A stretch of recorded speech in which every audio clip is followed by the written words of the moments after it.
नमस्कार दोस्तों, स्वागत है आपका आपके अपने चैनल पर। आज हम आपको भारतीय पौराणिक की आध्यात्मिक परंपराओं में एक ऐसे रहस्यमय समुदाय के बारे में बताने जा रहे हैं जिनका नाम सुनते ही लोगों के मन में एक अलग तरह का भाव जाग जाता है। जी हाँ, हम बात कर रहे हैं अघोरी साधुओं की। कौन है ये अघोरी, ये कहाँ से आए और ये क्या करते हैं, इनके जीवन का उद्देश्य क्या है और क्यों ये शमशान घाटों में रहते हैं, इन सारे सवालों के जवाब लेकर हम हाजिर हैं। तो इस वीडियो को अंत तक ज़रूर देखें, क्योंकि आज आप जानने वाले हैं एक ऐसी दुनिया के बारे में जो आम लोगों की समझ के बिल्कुल परे है। आइए जानते हैं। अघोरी साधु भारतीय सनातन धर्म के सबसे रहस्यमय और गूढ़ साधु संतों में से एक है। अघोरी शब्द का अर्थ है जो घोर नहीं है। यह नाम उन साधुओं को दिया गया है जो सभी चीजों को समान रूप से देखते हैं। उनके लिए पवित्र और अपवित्र, अच्छा और बुरा, सुंदर और कुरूप सब एक समान है। अघोरी साधु भगवान शिव के भक्त होते हैं और विशेष रूप से उनके भैरव रूप की पूजा करते हैं।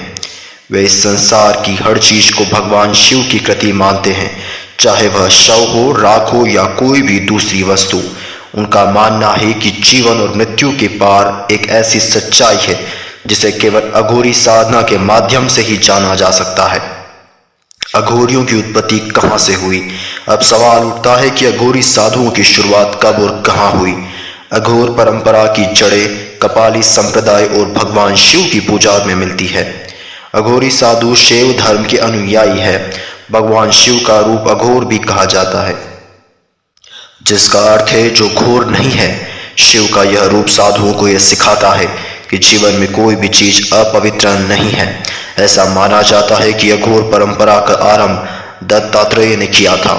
दत्तात्रेय जो ब्रह्मा, विष्णु और महेश के संयुक्त अवतार माने जाते हैं, उन्होंने अघोरी साधना का मार्ग प्रशस्त किया। उनके शिष्य, जिन्हें कालांतर में अघोरी कहा गया, उन्होंने परंपरा को आगे बढ़ाया। अघोरियों का मुख्य केंद्र काशी है।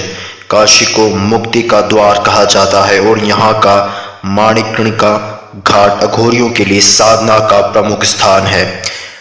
अघोरी कब आए? अब सवाल आता है कि अघोरी कब से हैं? इसका सीधा जवाब है कि अघोरी साधु हमेशा से रहे हैं। वेदों और पुराणों में शिव भक्ति और तपस्वियों का वर्णन मिलता है जो जीवन और मृत्यु के रहस्य को समझने के लिए कठोर तपस्या करते थे। अघोरियों की परंपरा का आरंभ भी इन्हीं शिव भक्तों में माना जाता है। मध्यकालीन भारत में भी अघोरी साधुओं की उत्पत्ति रही। उन्होंने इस दौरान अपनी साधना से लोगों को यह सिखाया कि जीवन और मृत्यु केवल भ्रम है। आज भी अघोरी साधु वाराणसी, हिमाचल और अन्य शमशान घाटों पर मिलते हैं। हालांकि उनकी संख्या बहुत कम है, लेकिन उनकी साधना की गहराई आज भी उतनी ही प्रभावशाली है। अब सबसे बड़ा सवाल, अघोरी आखिर करते क्या हैं? उनके जीवन का उद्देश्य और उनकी साधना की विधि आम लोगों से बिल्कुल अलग है। अघोरी साधु शमशान घाटों में साधना करते हैं। उनका मानना है कि मृत्यु के पास भी जीवन का सत्य छुपा है। शमशान घाट, जहां लोग अपने प्रियजनों को अंतिम विदाई देते हैं, अघोरियों के लिए साधना का सबसे पवित्र स्थान होता है। अघोरी साधु शव साधना करते हैं, जिसमें वे शव के पास बैठकर ध्यान लगाते हैं। उनका मानना है कि ऐसा करने से वे आत्मा और परंपरा के बीच के संबंध को समझ सकते हैं। अघोरी साधु मानव खोपड़ी, कपाल को अपने बर्तन के रूप में उपयोग करते हैं। वे शमशान की राख लगाते हैं और कभी कभी असामान्य चीजें खाते हैं, जैसे शव की राख। यह सब उनके लिए भगवान शिव की पूजा का एक हिस्सा है।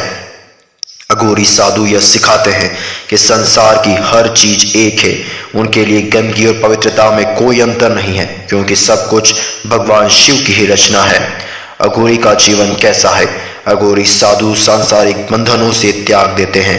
वे न तो परिवार रखते हैं, न धन। उनका पूरा जीवन साधना और ध्यान में बीतता है। अघोरी साधु किसी भी प्रकार के भय से मुक्त होते हैं। उनका मानना है कि मृत्यु और जीवन दोनों ही एक माया है। वे प्रकृति के करीब रहते हैं और इसे ही अपनी साधना का आधार मानते हैं। उनके लिए जीवन और मृत्यु कोई अलग अलग चीज नहीं है। वे मानते हैं कि यह केवल एक चक्र है जिसे समझना हर साधक का उद्देश्य है। तो दोस्तों, यह थी अघोरी साधुओं की रहस्यमय दुनिया। अगर आपको यह वीडियो पसंद आया तो इसे लाइक, शेयर और सब्सक्राइब करें और कमेंट में बताएं कि आप अगला वीडियो किस विषय पर देखना चाहते हैं। धन्यवाद। हम मिलेंगे।